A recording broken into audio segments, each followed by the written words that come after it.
संपूर्ण राज्यात महाशिवरात्रीचा उत्साह सुरू आहे। नागपूरच्या सुकळीतील शिवालय परिवारातर्फे देखील महाशिवरात्रीनिमित्त कार्यक्रम आयोजित केला गेला। यावेळी भाविकांची मांदियाळी पाहायला मिळाली।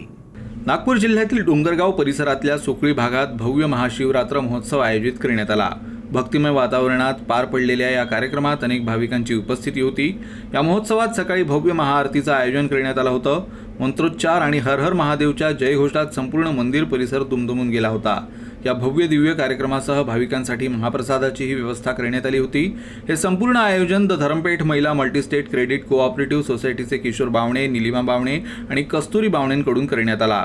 या महाशिवरात्र महोत्सवामुळे परिसरात समाधान व्यक्त केलं जात आहे। महाशिवरात्री निमित्त काल महारुद्र झाला आणि त्यासोबतच हवन झालं आमच्याकडे आणि बरेच लोक, गावातले लोक, नातेवाईकांनी त्यामध्ये सहभाग झालेला आहे आणि आज आम्ही जो हवन होता त्याची पूर्णाहुती झालेली आहे आणि त्यानिमित्ताने महाप्रसादाचा कार्यक्रम झाला आणि अनेक लोकांनी महाप्रसादाचा लाभ घेतलेला आहे। दरवर्षी आम्हाला खूप छान वाटतं हे 2 दिवस इथे स्पेंड करायला आणि आमच्यातर्फे पूर्ण बावणे परिवारातर्फे आणि शिवालयातर्फे सर्वांना खूप महाशिवरात्रीच्या शुभेच्छासुद्धा आणि सर्वांसाठी इथे सर्वांचे आरोग्य बरे राहावो आणि आपलं सर्व वी ग्रो टुगेदर हीच आमची सदिच्छा।